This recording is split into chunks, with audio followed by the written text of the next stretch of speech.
Salut tout le monde et bienvenue dans cette nouvelle vidéo consacrée à Flexbox. Alors dans cette vidéo, je vous propose de vous montrer comment fonctionne Flexbox en vous montrant toutes les propriétés une par une et en vous expliquant comment est-ce qu'elles fonctionnent. Donc je vais tout condenser en une seule vidéo, ce qui fait que si vous débutez, à la fin de la vidéo, vous aurez une bonne idée de comment fonctionne Flexbox. Après évidemment, si vous voulez comprendre les choses en profondeur, il faudra peut-être regarder la vidéo plusieurs fois et surtout pratiquer à côté. Alors, ce que j'ai fait en préparant la vidéo, c'est que j'ai essayé de me rappeler ce qui, moi, m'avait posé problème quand j'ai appris Flexbox. Quelles étaient les difficultés que j'avais rencontrées? Alors, j'en ai noté trois. Voilà, trois difficultés que j'ai rencontrées à des périodes différentes. Et du coup, ce que je vais faire, c'est qu'au moment où on va tomber sur ces difficultés dans la vidéo, je vais bien prendre le temps de vous expliquer les choses. Parce que je sais que quand on apprend quelque chose et qu'on tombe sur des difficultés qui peuvent nous bloquer, il y a des grandes chances que d'autres personnes tombent aussi sur ces mêmes difficultés. Donc ça va peut-être vous aider, vous, à ne pas bloquer et à bien avancer. Alors, j'ai déjà créé un fichier HTML qui est là. Donc il est juste là avec une div qui a la classe container et 5 div items. Donc ça correspond aux 5 carrés qui sont ici.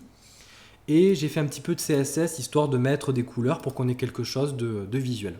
Alors on ne va pas travailler avec l'éditeur de code, on va travailler seulement avec le navigateur et l'inspecteur. Voilà, c'est un super outil pour bien comprendre les choses en CSS. Alors avant de commencer, si vous connaissez les vidéos de la chaîne, vous savez que j'aime bien commencer par une petite définition. On va définir ce que c'est Flexbox. Alors Flexbox, c'est un box model en CSS. Alors en français, c'est un modèle de boîte flexible et on dit qu'il est unidimensionnel parce qu'en fait, vous pouvez distribuer les éléments sur un axe horizontal ou sur un axe vertical. Vous ne pouvez pas faire les deux à la fois. Alors ce genre de définition, quand on débute, c'est un petit peu abstrait, on ne comprend pas trop. Et en fait, ça prend du sens quand on commence à comprendre les choses. Donc si jamais vous regardez la vidéo 2 fois ou 3 fois, la définition, elle va prendre du sens et ça va vous aider à bien comprendre. Voilà, c'est important de définir Flexbox avant de commencer. Alors, les carrés qui sont ici, les div class item, on va s'en servir pour les positionner avec Flexbox. On va tester les différentes propriétés. Et du coup, là, ce que j'ai besoin de faire, c'est initialiser Flexbox. Et ce que je vais faire, je vais le faire sur la div class container en mettant un display flex. Donc là, déjà, on voit que visuellement, il s'est passé quelque chose. Voilà, ça a changé.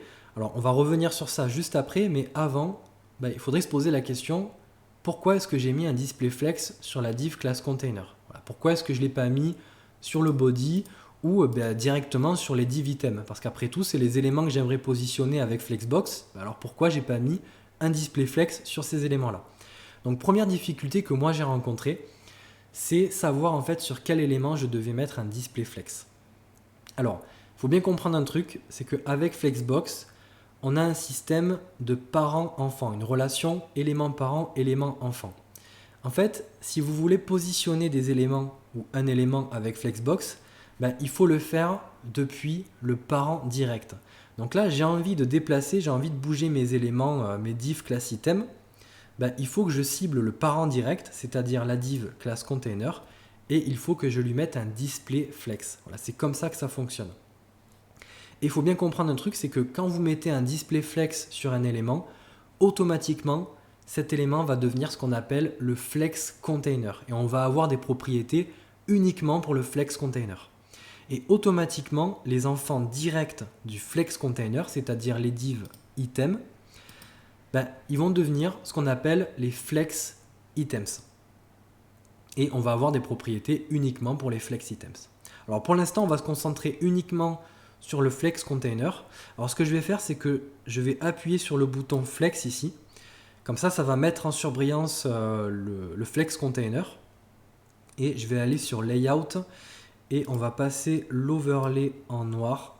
Voilà, comme ça, ça met bien en surbrillance le flex container. Alors, j'ai mis un display flex et on voit que visuellement, il s'est passé un truc. Avant, on avait les divs qui se mettaient les unes en dessous des autres. Alors ça, c'est normal, c'est parce que les divs, par défaut, sont des éléments de type bloc qui prennent 100% de la largeur de leurs parents, du container. Et si je mets un display flex, ça les met côte à côte. Alors ça fait ça parce qu'en fait, on a une propriété qui s'appelle Flex Direction et par défaut, elle est à row. Voilà, row, ça veut dire ligne en fait. En fait, ça va distribuer les éléments sur une ligne. Alors, on a row, mais on a aussi colonne. Donc, on pourrait traduire ça par colonne. Et ça va distribuer les éléments sur l'axe vertical. Alors, on pourrait croire qu'on est revenu à ce qu'on avait avant, mais il faut bien comprendre, je le rappelle, que les div items, ce ne sont plus des éléments de type bloc, ce sont des flex items. Alors, deuxième difficulté que moi j'ai rencontrée, c'est bien comprendre en fait ce qu'il y a derrière row et colonne. Voilà, row, c'est pour distribuer les éléments sur l'axe horizontal et colonne pour les distribuer sur l'axe vertical. En fait, c'est un petit peu plus subtil que ça. En fait, avec Flexbox, vous avez ce qu'on appelle le main axis et le cross axis. Voilà, main axis, ça veut dire axe principal et le cross axis, c'est l'axe transversal. Et quand vous mettez une flex direction row, c'est-à-dire en fait ce qu'il y a par défaut, l'axe principal, c'est l'axe de distribution, c'est-à-dire l'axe horizontal. Et l'axe transversal, c'est l'axe vertical. Et quand on se met en colonne, du coup ça change. L'axe principal, c'est un axe qui est vertical et l'axe transversal, c'est un axe qui est horizontal. Alors, l'axe principal et l'axe transversal, on pourrait les représenter comme des flèches en fait. Si je me mets en row, il faut essayer d'imaginer une flèche qui part du début du flex container ici, tout à gauche, et qui va jusqu'à droite, à la fin. Et quand je suis en colonne, on aurait une flèche qui partirait tout en haut ici et qui irait jusqu'à la fin. Alors, on va revenir sur ça juste après. Là, je vais vous montrer la propriété qui permet de déplacer les flex items sur l'axe principal, sur le main axis. Cette propriété, c'est le justify content. Et on va pouvoir mettre par exemple un center. Et là, je vais centrer tous mes flex items. Je vais les centrer sur l'axe principal. Donc là, je suis en row. Mon axe principal, c'est un axe qui est horizontal. Alors, on a le center, on a le flex end et le flex start.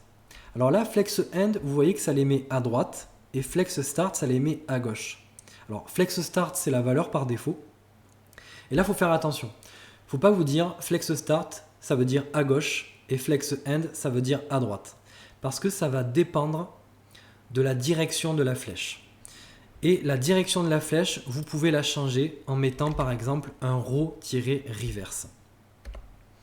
Quand vous mettez un row-reverse, le main axis, c'est toujours un axe qui est horizontal. Mais en fait, on a changé la direction de la flèche. La flèche, elle part maintenant de la droite et elle va jusqu'à gauche. Alors là, vous voyez que ça a aussi inversé l'ordre des éléments. Mais en fait, ça inverse l'ordre de distribution, si vous voulez. Et du coup, flex start, ça aligne pas les flex items sur la gauche, ça les met au début. Ça les met du coup à droite.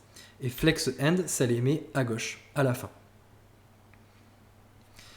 Donc le center, on l'a vu. Alors je vais repasser en row. Alors on a aussi le space around, le space between et le space evenly. Alors je vais commencer par le space between, parce que c'est le plus facile à comprendre. En fait, ça va distribuer ce qu'on appelle l'espace disponible entre les flex items. Alors, c'est quoi l'espace disponible? Si je me mets en flex start, là, vous voyez toute la zone qui est hachurée, c'est de l'espace disponible. Parce que mes div items, je leur ai donné une largeur fixe de 100 pixels et du coup, il reste de la place dans le flex container. Cet espace-là, cette place-là, je peux la distribuer entre les éléments. Et pour ça, on a le space between qui va en fait distribuer cet espace disponible entre les éléments. On a le space evenly qui va faire pareil, sauf que il va distribuer cet espace disponible sur les côtés externes du flex container. Là, vous voyez, on en a sur la droite et sur la gauche.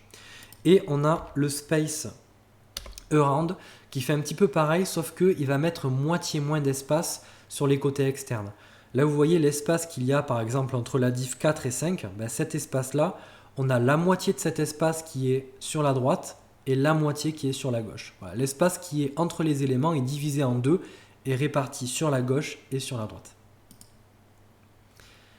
Alors, Justify Content, je le répète, c'est la propriété qui permet de déplacer les flex items sur l'axe principal. Donc là, je suis en row. On va repasser le Justify Content en flex start. Je suis en row. Si je me mets en colonne, l'axe principal, c'est un axe qui est vertical. Du coup, le flex start, ça aligne les éléments au début. Donc là, c'est le cas. Et si je mets un flex end, du coup, ça les met à la fin de l'axe principal. Encore une fois, il faut imaginer la distribution avec une flèche qui partirait d'en haut, parce que là, je suis en colonne, qui partirait d'en haut et qui irait jusqu'en bas. Donc là, si je mets un center, ça va les centrer verticalement sur l'axe principal. Et on va avoir le space around, le space between et le space evenly. Ok, alors on va repasser en row. Et maintenant, je vais vous montrer la propriété qui permet de déplacer les flex items sur l'axe transversal. Donc je suis en row, du coup mon axe transversal c'est un axe vertical. Et la propriété pour les déplacer sur cet axe-là, c'est le align items. On va avoir le flex end, ça va les positionner à la fin de l'axe transversal. Le flex start, le center qui va les centrer. Et on a aussi le stretch. Alors le stretch, c'est la valeur par défaut. En fait, par défaut, les flex items sont stretchés pour remplir en fait tout l'axe transversal. Alors là, ça ne se voit pas parce que j'ai mis une hauteur fixe sur mes items. Mais si je l'enlève, vous voyez, les éléments sont stretchés pour remplir tout l'axe transversal. Alors, bien comprendre une chose, je le répète, c'est un petit peu répétitif, mais c'est important. Si je me mets en colonne, align items, ça va centrer les éléments cette fois sur l'axe horizontal, parce que mon axe transversal, c'est un axe horizontal. Vous voyez, j'ai le center, j'ai le flex end et le flex start. Et du coup, le stretch qui va les stretcher sur la largeur. Donc là, il faut que je décoche ma largeur. Et vous voyez, là, les items sont stretchés. Hop, on va repasser en row. Et je voudrais vous montrer un truc. Si je réduis la largeur de mon viewport, ben là, vous voyez que les éléments se rétrécissent. Même si j'ai mis une largeur fixe de 100 pixels, ben cette largeur n'est pas respectée. Les éléments en fait se rétrécissent parce qu'il n'y a plus assez de place dans le flex container. Alors ça fait ça parce qu'on a une propriété qui est le flex wrap et par défaut on est en no wrap. Alors ça, qu'est-ce que ça veut dire? Ça veut dire n'autorise pas le retour à la ligne. Voilà, même si je me mets sur une résolution qui est toute petite, vous voyez, on n'a pas de retour à la ligne. Alors on peut changer ça et mettre un flex wrap en wrap. Et du coup là, on va autoriser le retour à la ligne. Donc là, si je rétrécis mon viewport, dès qu'on n'a plus de place, vous voyez, les éléments reviennent à la ligne. Donc ça, vous pouvez le faire que lorsque vous mettez un flex wrap à wrap, parce que par défaut, on est en no wrap. Alors, on peut se demander pourquoi les éléments reviennent à la ligne comme ça. Pourquoi le 4 et le 5, ils ne se sont pas mis juste en dessous du 1 et du 2. Alors ça fait ça parce qu'il ne faut pas oublier que le align items, il est en stretch par défaut. Donc là, si j'enlève la hauteur, vous voyez, les éléments sont stretchés. Et en fait, quand on a un retour à la ligne, l'axe transversal, si vous voulez, il se divise en deux de manière égale. Alors, comment répartir du coup l'espace qu'il y a entre les lignes? Alors là, je vais remettre une hauteur à 100 pixels. Donc là, cet espace-là qu'il y a ici et ici, comment le distribuer? Alors, on a une propriété pour ça qui est le align-content.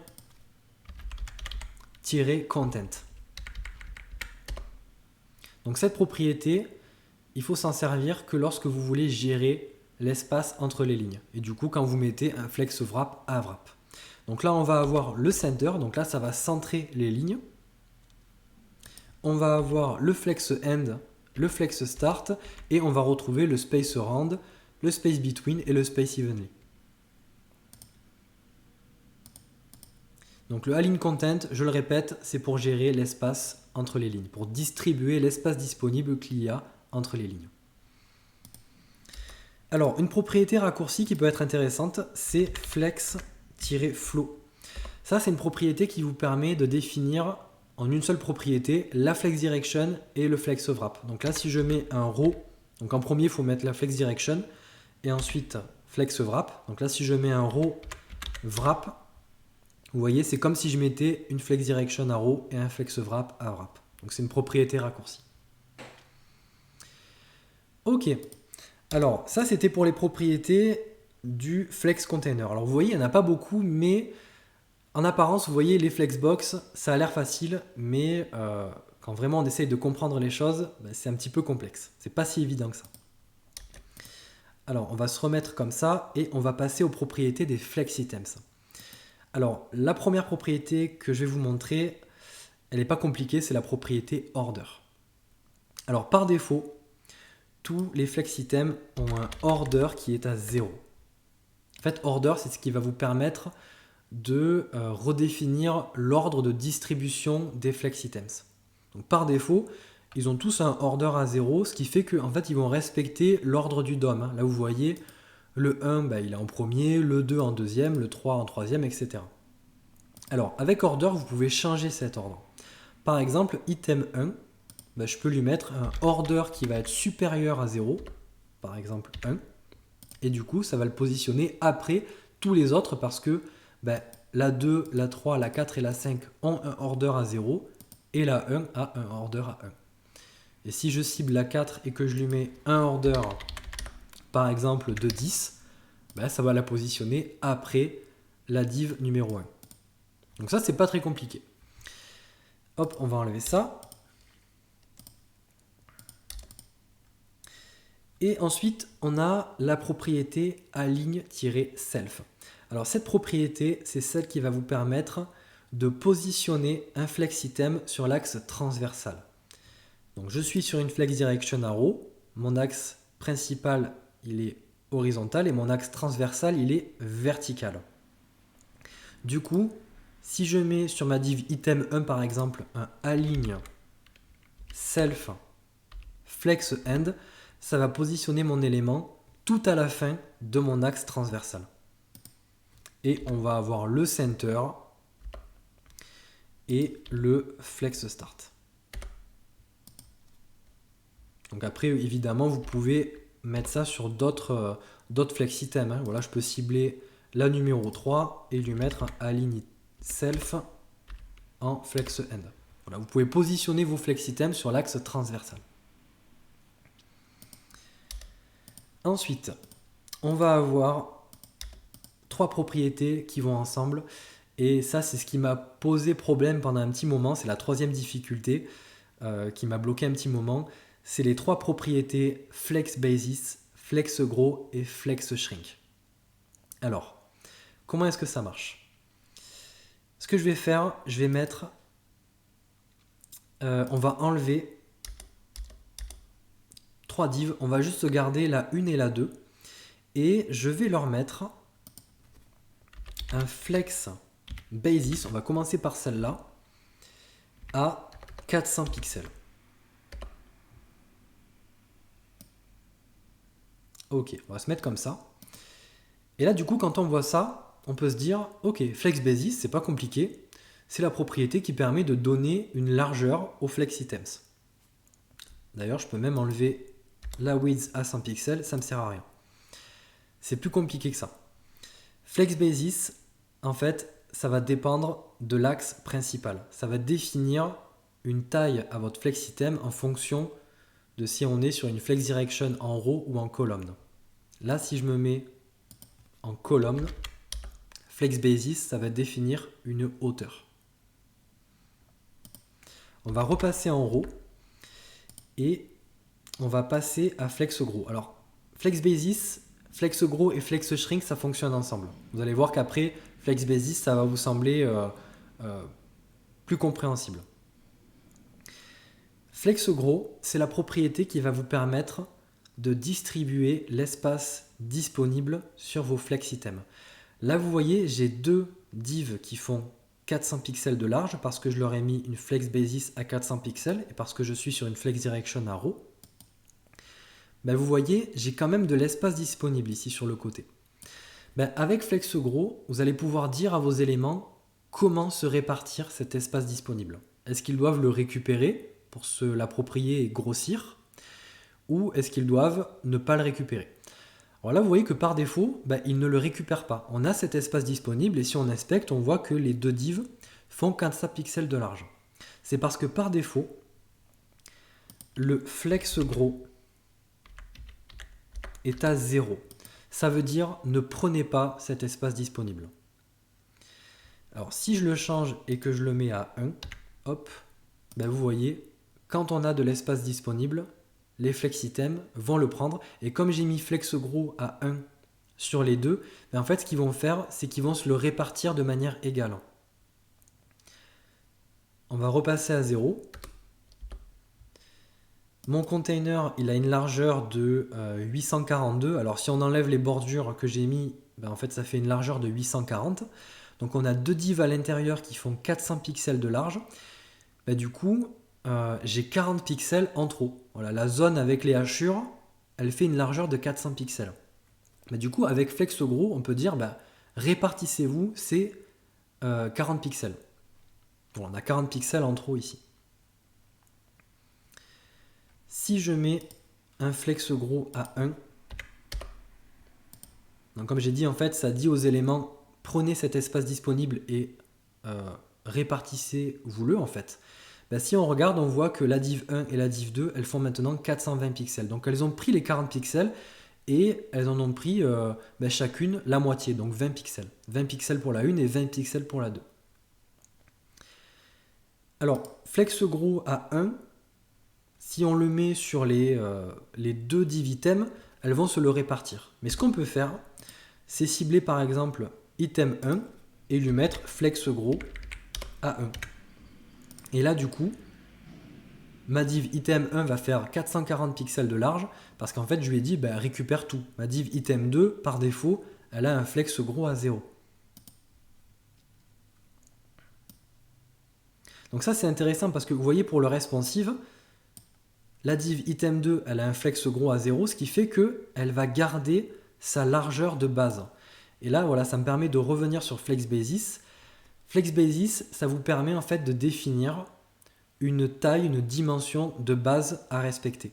Et avec Flex Gros, ben vous pouvez dire à vos éléments comment se comporter quand il y a de l'espace disponible. Donc là, vous voyez, item 2, elle garde cette base de 400 pixels et item 1, ben, elle a cette base de 400 pixels, mais s'il y a de l'espace disponible, je lui dis prends-le. Voilà, c'est aussi simple que ça. Alors maintenant, si jamais je mets un Flex Gros à 2 sur item 1 et un Flex Gros à 1 sur item 2, qu'est-ce que ça fait? Alors on va inspecter. Et là on voit que item 1, elle a un Flex Gros à 2 et elle fait 460 de large. Et item 2, Flex Gros à 1, 431. En fait, qu'est-ce que ça veut dire? J'ai dit en fait à item 1 de prendre 2 fois plus d'espace disponible. L'espace qu'il y avait en trop, je lui ai dit, bah, t'en prends 2 fois plus que item 2. Voilà, c'est aussi simple que ça. Donc ça, c'était pour Flex Gros. Maintenant, on a Flex Shrink. Alors si vous avez compris Flex Gros, vous avez compris Flex Shrink parce que c'est exactement la même chose, sauf que ça permet en fait de gérer l'espace négatif. Alors je m'explique, on va revenir sur un Flex Gros par défaut à 0. Et si je rétrécis le viewport, ben vous voyez que par défaut, on l'a vu tout à l'heure quand j'ai rétréci pour vous montrer le Flex Wrap, vous voyez par défaut les éléments se rétrécissent. Ou en tout cas ils se compressent. Alors ça fait ça parce que par défaut, on a un Flex Shrink qui est à 1. Ça veut dire répartissez-vous de manière égale l'espace négatif. Alors c'est quoi l'espace négatif? Pour le comprendre, en fait, il faut rétrécir le viewport. Et si on inspecte les divs, on le voit en surbrillance. Hein. j'ai mis une flex basis de 400 pixels, mais cette taille-là n'est pas respectée parce qu'il n'y a pas assez de place. Et on le voit quand je passe ma souris, on le voit avec les hachures qui débordent, on voit qu'on a de l'espace négatif. Ben, flex shrink, c'est la propriété qui permet de dire aux éléments comment se répartir cet espace négatif, comment se rétrécir en fait si vous voulez. Donc si je mets un flex shrink à 2 sur item 1, ça veut dire l'espace négatif qu'il y a, ben, t'en prends 2 fois plus pour te rétrécir. Voilà, c'est aussi simple que ça. C'est vraiment l'inverse de flex gros. Alors, tout ça, ça paraît un petit peu compliqué, ces propriétés, flex basis, flex gros et flex shrink. Moi, ça m'a posé problème pendant un petit moment et surtout, en fait, je ne comprenais pas à quoi est-ce que ça pouvait servir. Alors, il faut bien comprendre que ces propriétés-là, en fait, ça va vous être utile pour gérer le responsive sans forcément faire de media queries. Ça ne veut pas dire que vous n'allez plus en faire, mais avec seulement 3 propriétés, vous pouvez gérer le comportement de vos éléments sur toutes les résolutions en fait. Parce que vous pouvez gérer leur grossissement, leur donner une base avec flex basis et gérer leur rétrécissement si la résolution est trop petite. Donc là, on peut tout à fait imaginer avoir item 2 qui va faire un flex shrink à 0. On va annuler le comportement par défaut. Et on va mettre un flex shrink à 1 pour qu'il prenne tout le rétrécissement sur item 1. Ce qui fait que si je rétrécis, vous voyez, en fait, je n'autorise pas item 2 à rétrécir. Je lui dis, tu gardes ta base de 400 pixels, tu ne te rétrécis pas parce que je te mets un flex shrink à 0. Et item 1, j'autorise le rétrécissement. Et là, à mettre 1, ça suffit à lui dire, tu prends tout l'espace négatif pour te rétrécir. Et là, on voit que ça fonctionne. Donc là, vous voyez qu'avec ces propriétés-là, on peut gérer assez facilement le responsive. Ça ne veut pas dire qu'on ne va plus faire de media queries, mais dans pas mal de cas, on peut gérer l'affichage d'éléments sans faire de media queries. Donc voilà, je vous ai montré tout ce que je voulais vous montrer, toutes les propriétés. Vous voyez qu'en apparence, comme j'ai dit, Flexbox, c'est plutôt simple, mais quand on essaie de vraiment comprendre les choses, c'est pas évident. Donc n'hésitez pas à me dire en commentaire ce que vous avez pensé de la vidéo, si vous avez tout compris. S'il y a des choses que vous n'avez pas compris, n'hésitez pas à me le dire et n'hésitez pas aussi à me dire si vous avez besoin peut-être de cas concrets pour mieux comprendre les choses. Voilà, j'espère que la vidéo vous a plu et je vous dis à la prochaine pour de prochaines vidéos. Allez, salut tout le monde!